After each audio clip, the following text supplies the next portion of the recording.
తాగండి. ఎందుకు ఇలా భయపడుతున్నారు? వీళ్ళందరినీ చూసా? వీళ్ళంతా మనవాళ్లే కదా. చూడండి, వీళ్ళెవ్వరూ మిమ్మల్ని ఏమీ చెయ్యరు. తాగండి, తాగండి శాస్త్రి గారు. నాకు అలవాట్లేదు, దయచేసి మమ్మల్ని ఇక్కడి నుంచి వెళ్ళిపోనివ్వండి. నేను చెప్తే మీరు తాగుతారు. తాగండి.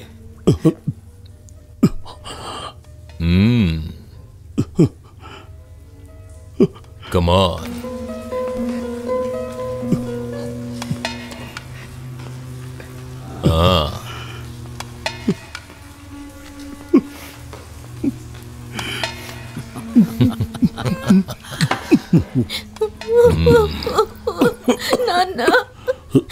గుడ్.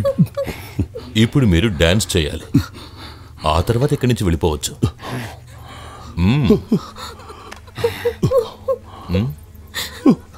చెయ్యవా? ఓ, నేను చెప్తే నువ్వు వినవు, కానీ నందిని చెప్తే నువ్వు వింటావుగా. అంతే కదా నందిని? నందిని చాలా అందంగా ఉంది.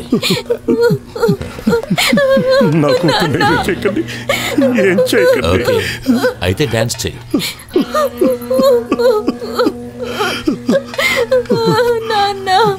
మీ నాట్యం చూడాలని ఎంతో మంది ఊగుతుంటారు. ఈరోజు నా ఒక్కడి కోసం చేయండి.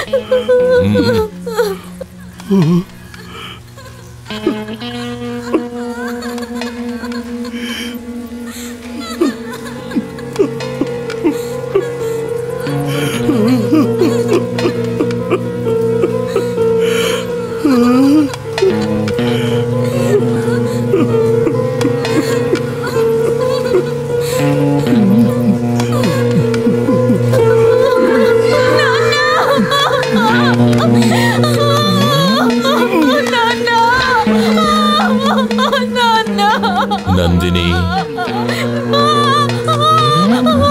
నందిని,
ఆఖరి చూపులు కూడా దక్కలేదు. చూడకపోవడమే మంచిది. నేను చూశాను. చూడటానికి ఏమీ లేదు.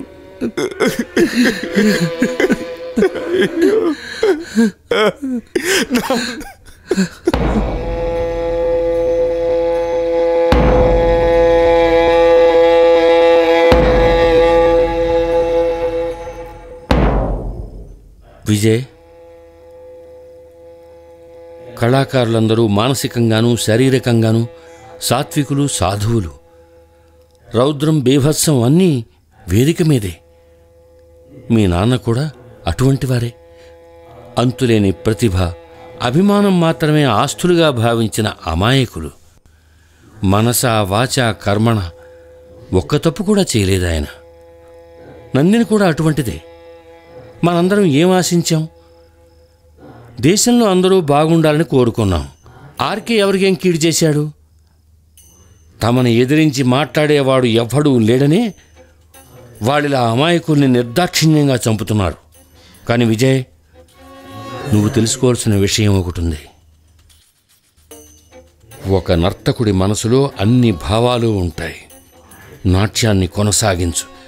ఒక్క నిమిషం చాలు, ఏమైనా సాధించచ్చు. నాన్నగారు వెళ్ళిపోయారు. ఆ స్థానంలో నువ్వుండాలి. వేసుకోవడానికి చాలా రంగులు ఉన్నాయి. ఆకుపచ్చ, తెలుపు, పసుపు, ఎరుపు, నలుపు. సందర్భానికి తగినట్టుగా వేసుకోవచ్చు. నువ్వు దాక్కోవడానికి ఒక్క వేషం చాలు. ఆ సౌకర్యం నీ ప్రత్యర్థులకు లేదు. నవరసాల్లో రౌద్రం నీ మనసులో బలంగా నిలవాలి. నాట్యం అంటే ఏమిటో వాళ్ళకి తెలియాలి.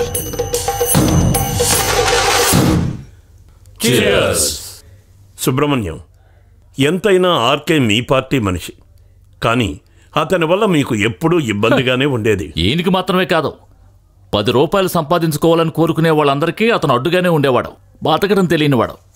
అంతెందుకు, వ్యవసాయ మంత్రిగా ఉన్నప్పుడు అతని వల్ల నాకు ఏర్పడిన నష్టం అంతా ఇంత కాదు. అందుకే కదా వినాయకరావు మన సుబ్రహ్మణ్యాన్ని ఆర్కేకి బదులుగా తీసుకురావాలనుకున్నది. రేపు మీరు మంత్రి అయితే జేఎస్కి ఏమిటి లాభం? అరే, ఏం కావాలో మీరు చెప్తే చాలు. జేఎస్కి నీడలా ఎప్పుడు ఆయనతోనే ఉంటాను. ఉంటే బాగుంటుంది. లేకపోతే హార్ట్ అటాక్ ఆర్కేకి మాత్రమే కాదు, రేపు మీకు వస్తుంది. అంతేనా జేఎస్?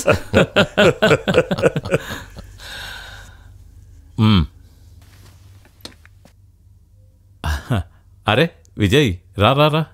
అన్నట్టు విజయ్ నిన్న ఆఫీస్కి వచ్చాడు. ఇతనికి జేఎస్ మీద ఏదో దురభిప్రాయం ఉన్నట్టుంది. రా రా రా.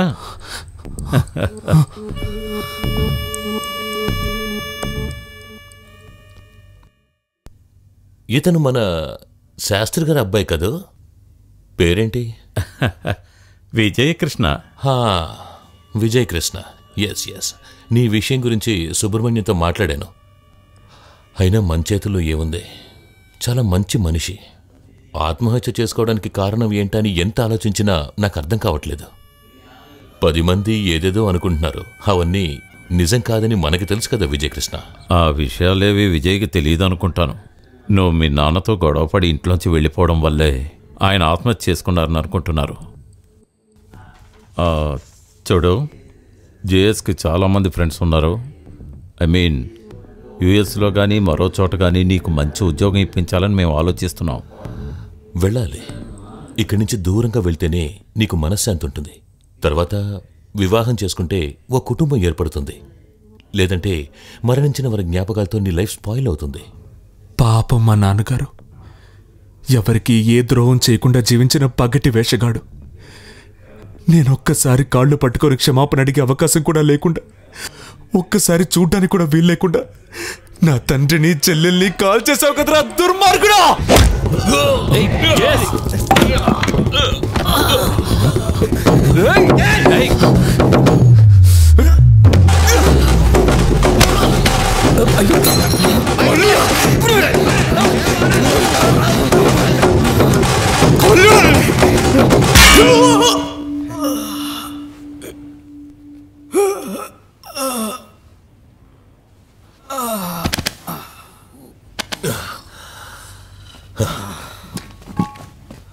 చాలు, వదిలేండి.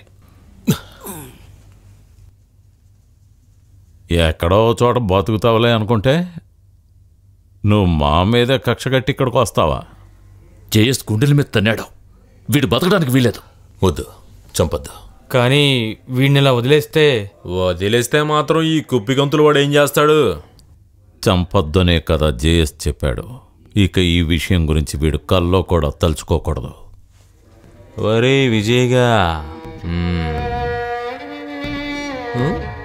ఈ జన్మలో నువ్వు దేని గురించి ఆలోచించలేదు. నీకు కథ కళ ఒకటే తెలుసు, నాకు చాలా కళలు తెలుసు.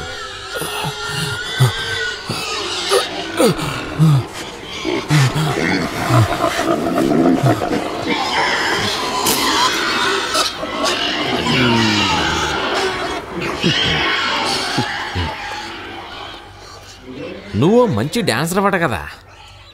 డాన్స్ అంటే నాకు చాలా ఇష్టం.